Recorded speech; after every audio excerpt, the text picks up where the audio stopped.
श्याम सिंह यादव को जाना भी है, बीएसपी के सांसद हैं। श्याम जी, पहले तो जरा यही थोड़ा स्पष्टता दे दीजिए। हर कोई ये सोच रहा है बहन जी संसद में क्या करने वाली हैं। दिल्ली के बिल पर वो सरकार के साथ वोट करेंगी या फिर विपक्ष के साथ वोट करेंगी, अविश्वास प्रस्ताव में सरकार के साथ वोट करेंगी या विरोध में वोट करेंगी?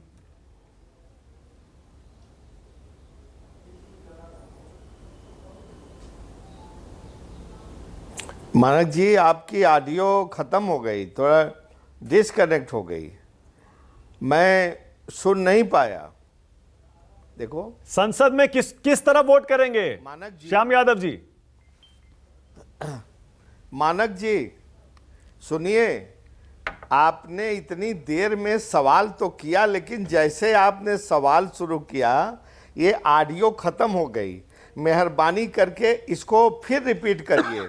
देखिए, फिर ऑडियो खत्म हो गया। अच्छा, आप मुझे सुन पा रहे हैं? बड़ा दुर्भाग्य। श्याम जी सुन पा रहे हैं?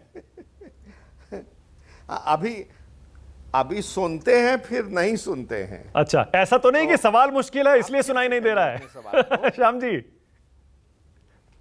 नहीं, ऐसा कतई नहीं है, और मैं जिंदगी में मुश्किलों से कभी नहीं डरा मानक जी, ठीक है? चाहे इससे भी मुश्किल सवाल करिए, मैं जवाब दूंगा। ओके, तो अब जब आपने मेरा ये सवाल सुन लिया तो अब ये भी सुन लीजिए। मैं आपसे पूछ रहा हूं संसद में बीएसपी की रणनीति क्या होगी अब? हाँ, देखिए, हमारी बहन जी जो करेंगी वो अच्छा ही करेंगी। वो हर मामले पर सोच समझ करके निर्णय लेती हैं। जैसा उनका आदेश होगा वैसा हम लोग उसका पालन करेंगे। ओके। अब इसके अलावा और तरह के सवाल आप पूछ रहे थे कि पार्टियां आ रही हैं, जा रही हैं। मानक जी, ये सब आना जाना तो लगा रहता है। तमाम तरह के लोगों के स्वार्थ होते हैं। कभी राज्य का स्वार्थ होता है, कभी पर्सनल हो जाता है, वो डोमिनेट कर जाता है, और इन पार्टियों के आने जाने से कोई फर्क नहीं पड़ता। लेकिन मानक जी, एक चीज़ ज़रूर मैं कहना चाहता हूँ कि इस समय जो लहर है अपोजिशन पार्टीज़ की, मैं अपोजिशन पार्टी की तरफ से बोलता हूँ। भले हमारी पार्टी का भी स्टैंड न इधर है न उधर है। जो आप कह रहे हैं कि वो सवाल जवाब देने की हिम्मत तो नहीं है, तो ये सुनिए मेरी बात को। भले ही अभी तो न इधर है न उधर है, लेकिन अपोजिशन पार्टियों ने जिस ढंग से अपनी मुहिम को चलाया है, ये सत्ताधारी पार्टी के पैर से ज़मीन खिसक गई है। मैं आपको बता रहा हूँ, बड़ा अप्रत्याशित, बहुत सरप्राइजिंग रिजल्ट होगा 2024 के बाद, इसको आप देखिएगा। और जहाँ तक संसद में नो कॉन्फिडेंस मोशन का सवाल है, उसमें तो इनके पास नंबर है, लेकिन आप देखिए जो तानाशाही की बात आप कर रहे हैं ना, तो हम लोगों ने प्रधानमंत्री किस लिए चुना है? संसद में आ करके बात करने के लिए चुना है ना।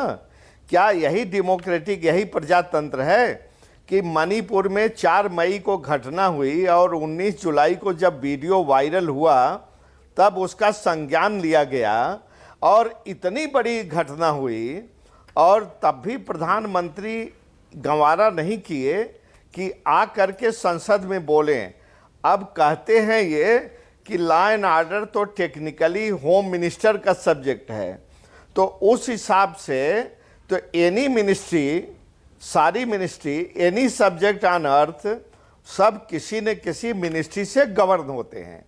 तो सबका हिसाब किताब तो वो कंसर्न मिनिस्टर दे देगा। अच्छा श्याम जी, तो प्राइम मिनिस्टर का तो कोई काम ही नहीं है संसद में आने श्याम का। जी, वो जाए, वो बाहर श्याम जी घूमे। देखिए, देश में इस समय दो नेताओं ने, हाँ बताए, देश में इस समय दो नेताओं ने पूरी सियासत को कंफ्यूज करके रखा है और देश की सारी जनता को कंफ्यूज करके रखा है। एक हैं शरद पवार और दूसरे बहन जी।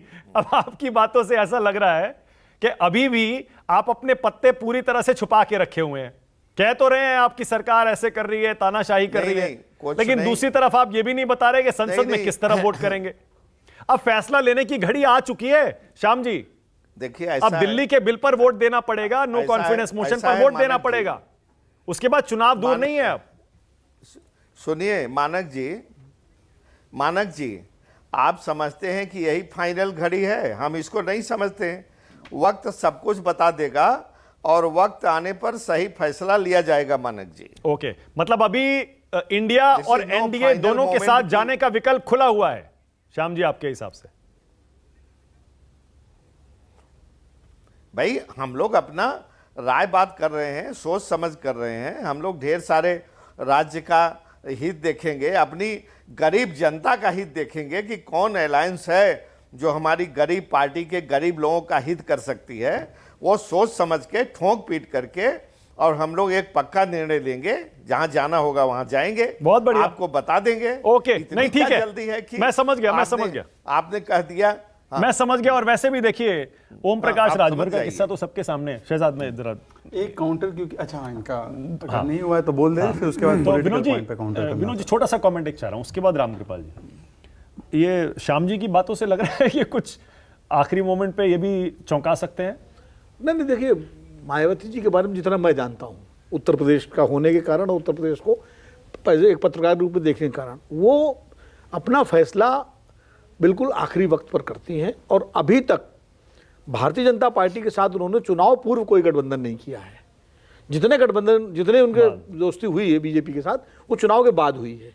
उसका कारण है कि उनका जो वोट बैंक है, उनका दलित वोट और मुस्लिम वोट, जिसको वो टारगेट हमेशा करती हैं। बीजेपी के साथ आने से उस पर असर हाँ, पड़ता तो है। बीजेपी के पास साथ आने से एक तो ये व्यवहारिक कारण उनका है।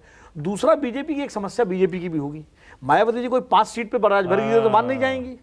वो 10 तो उनके एमपी अभी सिटिंग है और कई सेकंड भी रहे 2019 में।